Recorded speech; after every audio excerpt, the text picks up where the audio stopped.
In today's video, we're going to be trying to predict who is going to dethrone every single current active champion in the WWE today. We're looking at every champion, including those on the main roster, as well as every champion down in NXT. Now, I know that I typically only do this video once a month, and I already did this video at the start of April. However, after WrestleMania, it feels like the landscape of championship divisions have been completely reset. So whatever, I'm doing it again. And as always, don't forget to subscribe to this channel, ring the bell for notifications. If you're a wrestling fan, I know that you're going to fall in love with this YouTube channel because we always upload daily wrestling content. And don't forget, if you want more than just daily wrestling content, come over to the Patreon where we post a whole host of extra content that we never upload here on YouTube because of copyright issues. So come check it out. Patreon.com/SantiZap, link in the description, link in the pinned comment. Let's start the video. Let's start things off by talking about maybe the most complicated set of titles that the WWE has, the Women's Tag Team Championship belts. I hate these things. In the last video, the champions were Raquel Rodriguez and Liv Morgan, who had just dethroned Bianca Belair and Naomi to win the tag titles, and I honestly had no idea where the WWE planned on taking this division because Raquel Rodriguez and Liv Morgan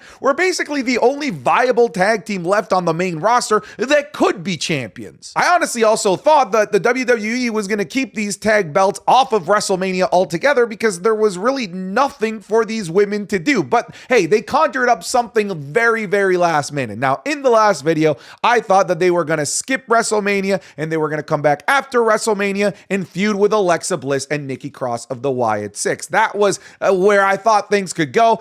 We saw a little bit of a thing going on in the build-up to Elimination Chamber between Alexa Bliss and Liv Morgan that I thought maybe could develop into a more full-fledged feud between the Wyatt Six and the Judgment Day. Alas, here we are. The new champions, I literally could have never guessed this, Lyra Valkyria and Becky Lynch. Once again, the WWE continuing the freaking tradition where they cannot make any women's tag teams and they just put together two single stars and say, you're a tag team for the night. And not only did they say you're a tag team for the night, they kind of meant it literally because Becky Lynch and Lyra Valkyria were literally champions for a night because they would then lose the championships right back to Liv Morgan and Raquel Rodriguez. And God damn it, I'm getting so sick and tired of these championship belts. So I'm going right back to Alexa Bliss and Nikki Cross of the Wyatt Six. I'm so tired of this. I hate these championships. Sent these championships down to NXT so we never have to deal with them ever again. Now let's talk about the World Tag Team Championships. These things also suck. The WWE has just not been very good to their tag teams recently. In the last video, the champions were the War Raiders, and I predicted, honestly, for like a really, really long time that they would eventually lose the championships to the New Day,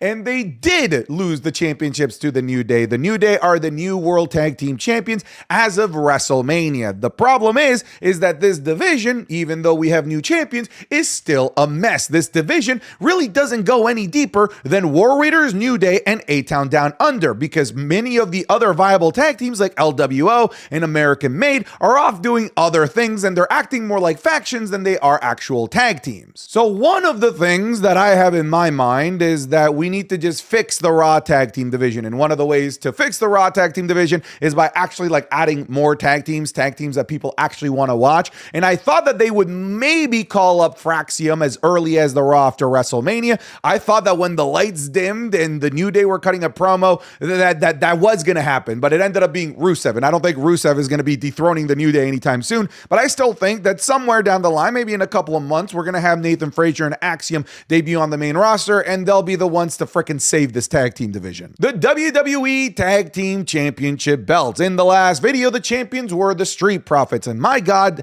this division, these champions, these belts were completely robbed. They earned their WrestleMania spot, but unfortunately, they were nixed. They were given to instead the New Day and the War Raiders for some dumbass reason, and now instead, we have to probably watch what's going to be a banger of a TLC match, not at WrestleMania, instead on Friday Night SmackDown. Now, I don't think that the Profits are going to lose the tag titles on that TLC match, or really anytime soon. I think that they're going to hold for at least a little while. In the last video, I predicted that it would be Berto and Angel, and I'm actually going to stick with this because they're really leaning into a storyline that's going on here between Legado del Fantasma, specifically more so Berto and Santos Escobar. I think that this could get explored a little bit more, and maybe somewhere down the line, once the smoke settles of the TLC match, we could have these two actually be the prime contenders. The NXT Tag Team division is about to go into a serious shift because the champions in the last video and for a really long time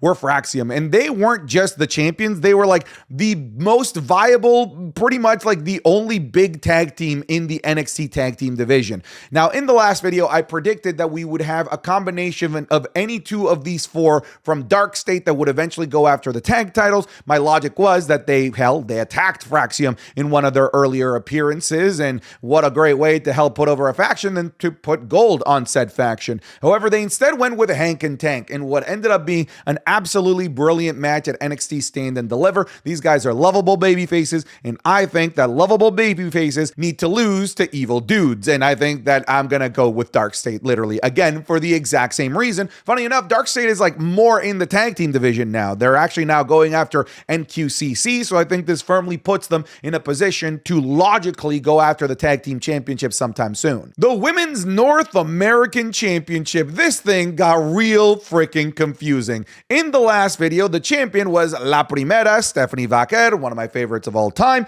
and she had just become a double champion. I thought that she was going to go around defending the NXT North American Championship and the NXT Women's Championship like a badass that she is, but unfortunately, after 1 week, they made her relinquish the NXT North American Championship, so that completely threw everything that I had for a complete loop, because in the last video, I predicted that Jada Parker would eventually go up to Stephanie Vaquer and start a feud for that North American Championship. I was right. However, she didn't end up feuding for the NXT North American Championship because she didn't have it anymore. She ended up just feuding for the Women's Championship, and I never thought that that Jada Parker would be in contention to win that title from Stephanie Vaquer anytime soon. Instead, they ended up taking the title away from Stephanie, doing a women's ladder match at Stand and Deliver, and your new champion is Sol Ruca, somebody that I always thought was eventually going to become Women's North American Champion. She just became champion sooner than I was anticipating. Now, to me, this one's really obvious, right? She is currently in a really lovable tag team with the badass Zarya, and I think eventually Zarya is going to turn heel. She's going to get jealous, and she's going to take that title away from Sol Ruca.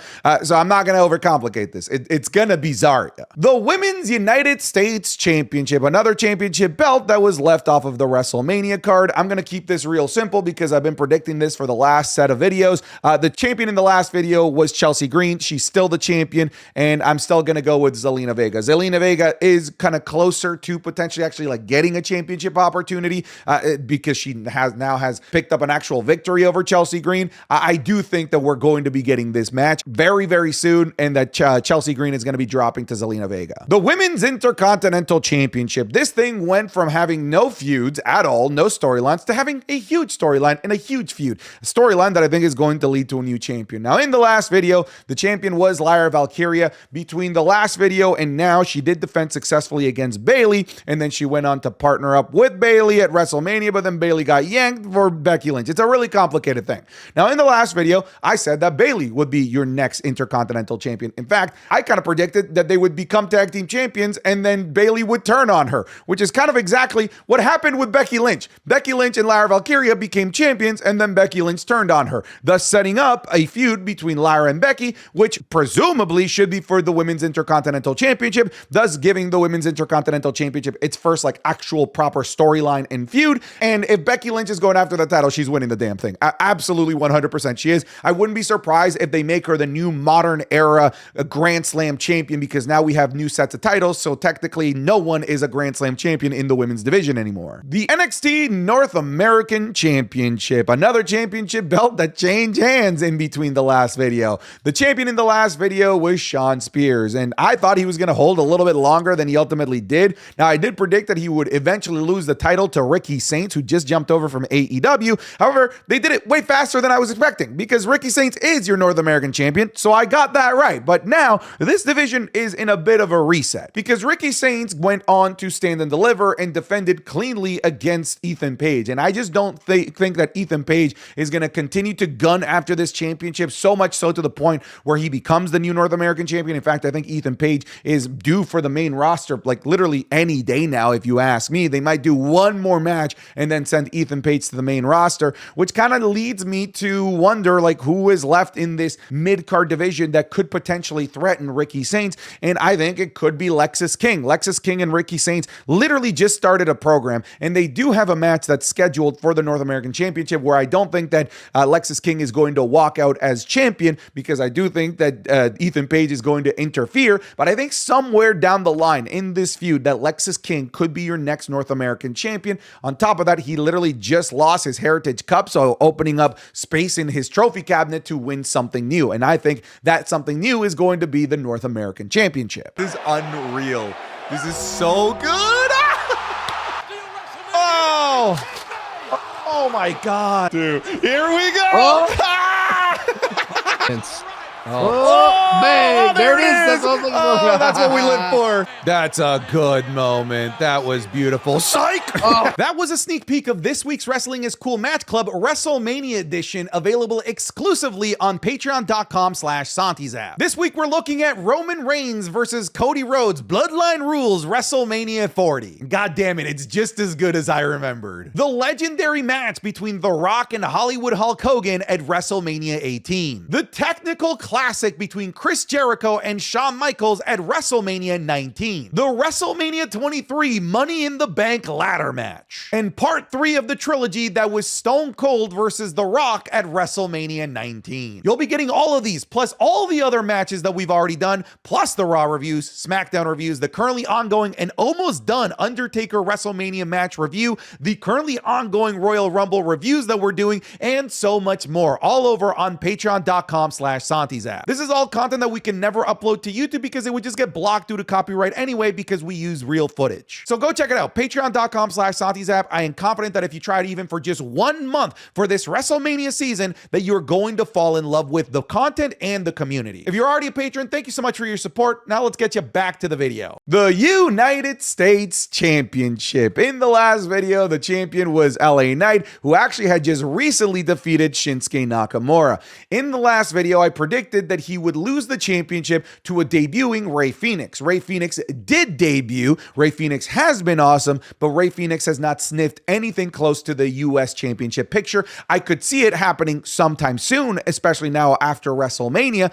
So I could see Rey Fenix being somebody that's in contention. However, LA Knight instead lost to Jacob Fatu. You have to remember that when I made this video, LA Knight and Jacob Fatu was like barely even a feud, let alone an actual WrestleMania match. Even if it was a WrestleMania match, I would have thought that Solo Sikoa would have gotten involved to prevent the championship change from actually happening. But here we are. The Samoan Werewolf is your new United States champion. And good luck to anybody trying to dethrone this dude, because this guy is going to hold this thing for what could be a while, or it could be really short, which is actually what I'm predicting, because I predict that somewhere in this summertime that Solo Sikoa's issues with not being champion, his jealousy issues, will take the forefront of the storyline. He will cost Jacob Fatu the championship and take the championship away from Jacob Fatu, and then continuing this feud between Jacob and Solo into something much bigger throughout the entirety of the summer. So I think that Solo Sikoa is going to be taking this championship away from Jacob Fatu. Moving on to the Intercontinental Championship, another championship belt that changed hands. We had a lot of movement over the last couple of days.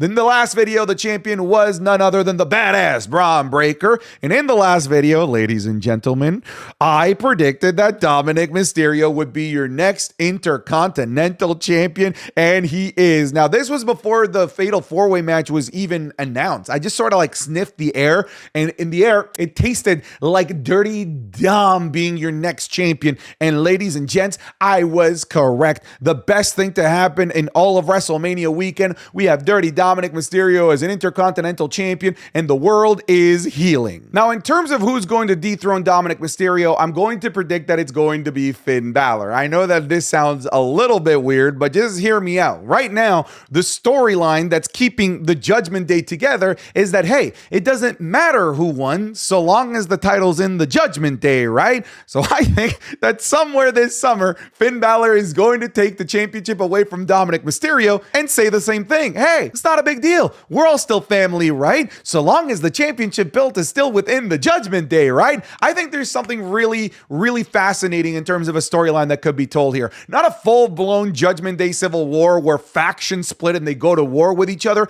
but more so in family bickering, where it's like a really uncomfortable Thanksgiving dinner every Monday night between all of these guys. I know that Penta is in the equation, but I just don't see that happening. I feel like the best available option to tell the most intriguing story is indeed Finn Balor. So Finn Balor fans, rejoice. It might actually happen for you. The NXT NXT Women's Championship. This thing really took me for a bit of a loop because in the last video, the champion was Stephanie Vaquer, and I was under the impression that she was going to be a double champion. She is no longer a double champion. She dropped the North American Championship, and now she's only the NXT Women's Champion. Are you caught up? All right, good. In the last video, I predicted that Julia would actually take this championship back because I feel like she only lost it because they thought that her injury was going to be a lot more severe than it ultimately was. It wasn't, and now she's just back without a championship, and she had a really lackluster women's championship run. Now she's full-blown heel, and that's good because I feel like having Stephanie Vaquer and Julia, probably like the two top women on the women's roster right now, both being babyfaces, I don't really think quite worked. But now that Julia is heel, I feel like we can give the championship somewhere down the line to Julia so she can have a proper run with this thing. And honestly, just send Stephanie Vaquer up to the main roster. She has no business being in NXT. Her English is great. Her wrestling's amazing. Her on-screen presence is like already like WrestleMania main event worthy aura. Just send Stephanie to the main roster within the next couple months and let Julia carry this thing. The Women's World Championship. Man, I probably overthought this. All right, so in the last video, the champion was Io Sky, somebody who had just become champion by beating Rhea Ripley. This thing completely caught me off guard. Now, I predicted that Io would lose this thing to Bianca Belair at WrestleMania. I really didn't think that WWE would have Bianca lose. I really thought that they were going to continue her streak, but then again, I also never thought that the fans would turn on Bianca Belair. So a lot has changed just between the dynamic of the fans and Bianca Belair and the fans and Io Sky just since I made that last video like 3 weeks ago. But here we are. Bianca Belair not only didn't win, but she got pinned by Io Sky, thus ending her WrestleMania streak of never being pinned. However, the WWE very clearly showed their cards on the Monday Night Raw after WrestleMania. And what did those cards say? Oh shit, our women's Raw division sucks ass because we have nobody aside from Rhea Ripley to go after Io Sky. Literally, we're going right back to this, and I just don't see a world where WWE doesn't give it back to Rhea Ripley within at least the next couple of months, especially since WWE has WWE Evolution, the all-women's PLE, that is heavily rumored to happen in June or July. I could literally see them just going right back to Rhea Ripley because the other most viable woman on Monday Night Raw right now is Liv Morgan, and she's busy in the bum-ass women's tag team division. So, almost by process of elimination, we're going right back to Rhea Ripley. It's literally not because I want to pick Rhea Ripley. It's literally because there's no one else unless they call people up or shift things around between Raw and SmackDown. The Raw women's division is paper thin. It really is. Rhea and Io. You have Becky now back too, but we know she's busy with something else. So it's literally just Rhea. Moving on to the WWE Women's Championship. The champion in the last video is Tiffany Stratton, and she's still your champion. And thank God that she's still our champion because I was certain that she was going to lose this championship. There was always the saying of death, taxes, and Charlotte Flair just wins championships that nobody wants her to win. And I really thought that. I really thought that Charlotte Flair was going to win at WrestleMania. But world rejoice, Charlotte Flair did not win. Not only did she not win, but the feud was bad. The match wasn't good. So I'm hoping that they just never run this again so that Tiffany Stratton is actually free and clear of the danger that is main event Charlotte Flair. So let's just move on from Charlotte Flair and Tiffany Stratton, and let's just never revisit this ever again so that we can live happily ever after. So that brings the question, what do we do here with Tiffany Stratton? There's actually a lot of ways that you could go with Tiffany Stratton. You could have her refeud again with Nia Jax and actually have her properly beat Nia Jax because she actually hasn't really done that. The only pin that she has over Nia is in the women's tag match at Elimination Chamber. You could maybe have Jade Cargill go after this thing, but they're both baby faces at the moment, so I think that might not really jive. Bianca Belair apparently might be taking some time off with an injury. In my opinion, the best available heel for Tiffany Stratton to lose this championship to, and my God, she should be a champion sometime soon, needs to be Naomi. Naomi has gotten over with this character. Naomi has reached a new ceiling, a new echelon with this character, and I really hope that WWE runs with this, that they just don't have one foot in and one foot out with Naomi. I understand that she lost at WrestleMania, but that's okay. She lost to Jade Cargill. This doesn't bring her down to the mid card or the lower card or whatever. This is a main event character. This is a main event level threat. And right now, Tiffany Stratton needs to deal with main event level threats, considering she just dealt with a huge one in Charlotte Flair. And I would love for her to can now deal with Naomi, and I could see Naomi taking that championship away from her. Because then I could see Naomi versus Bianca Belair for said championship, or maybe even the triple threat of the big three, Naomi, Bianca Belair, and Jade Cargill, happening at something like SummerSlam. The NXT Championship. In the last video, the champion was Obafemi, and he's still the champion. He'll be the champion for a really long time. My God, though,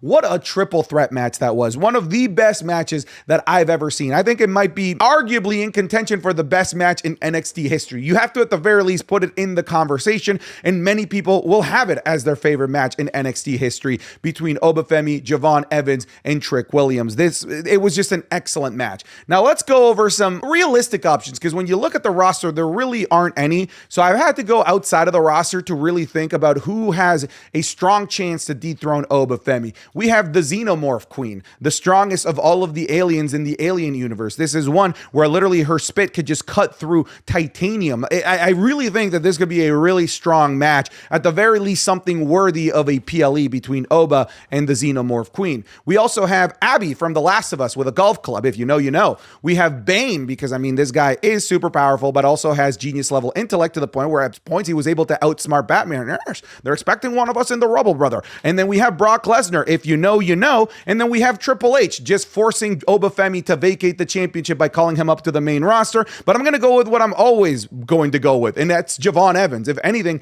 that triple threat match between Javon, Trick Williams, and Obafemi sold me even more that it should be Javon Evans. I understood that Javon Evans took the pin here, but I really think that Javon Evans is the long-term play. I wouldn't be surprised if Obafemi holds this thing until next Stand and Deliver, like dead serious. And then they do Oba versus Javon Evans at next year's Stand and Deliver. So I'm going to stick with my guns here, even if it takes a year and a half. Javon Evans. Now let's talk about the World Heavyweight Championship. In the last video, the champion was Gunther, the ring general, and I did predict that he would lose the championship to the Royal Rumble winner in Jey Uso, and he did. Jey Uso is your new World Heavyweight Champion, and the world rejoice, ladies and gentlemen. Okay, so now that Jey Uso is the World Heavyweight Champion, it kind of puts this division in a complete reset, especially because Gunther doesn't seem to be going after this championship, so we kind of just have to come up with something on the fly. Now, on the celebration on Monday Night Raw, we did have a little bit of uncomfortable happiness between Jey Uso and Sami Zayn. I mean, I think it was uncomfortable because if I'm Sami Zayn, I want that championship. I do think that we're going to be getting a feud between Sami Zayn and Jey Uso, but I don't think it'll be Sami Zayn that turns on Jey Uso. If anything, I think it's going to be Sami Zayn that helps solidify Jey Uso as a top tier champion in the WWE. So I think the feud's happening, but I don't think that Sami is going to walk out as world champion. Instead, I'm going to go into a different route. Somebody that recently has been speaking into Sami Zayn's ear, and maybe that somebody is the reason why Sami Zayn turns heel, and that is none other than Karrion Kross, somebody that is ridiculously over with the fans, somebody that honestly would be an awesome foil to somebody like Jey Uso at this point. I would love it to be Karrion Kross. I know we're pretty far removed from that at the moment, but I don't think that it's impossible. Now let's talk about the WWE Championship, and this thing is obviously the thing that everyone is talking about right now, because this is the thing that's got everyone real pissed off with what happened at the main event of WrestleMania and Travis Scott. I've honestly talked about it at length. You can find all of my thoughts in the most recent videos that I've uploaded here. Needless to say, I hate it, but let's talk about it, because we had Cody Rhodes going as the champion into WrestleMania, and he was the champion in the last video. He is no longer the champion. Now, in the last video, I did predict that Cena would win 17. I did predict that Cena would dethrone Cody Rhodes and that Cena would make history and I guess ruin wrestling. Here we are nonetheless, folks. John Cena is your champion, but now the clock is ticking. We have 26 remaining dates in John Cena's calendar. That is not very many left, folks, which means it's not very many opportunities for John Cena to defend said championship. Now, I do think that we're going to get all of the baby faces going after Cena, the likes of Punk, the likes of maybe even Roman Reigns. We already have Randy Orton, but I think it's ultimately just going to come right back to Cody Rhodes. I think the story is for Cody Rhodes to be the one to get this title back off of Cena, to save wrestling and make sure that history can continue to be made. So we're sticking with Cody Rhodes winning this championship back. I don't think it's going to be next month. I don't think it's going to be really anytime soon. I think it's going to be a long time from now, maybe closer to John Cena's retirement, because I do think that Cody Rhodes is going to probably take a couple of months off. So we're sticking with it, and we're probably going to see Cody Rhodes on this video for quite a while. So Cody Rhodes. All right, folks, thank you so much for watching this video. I'll see you guys in the next one. Take care. Goodbye. Get out of here.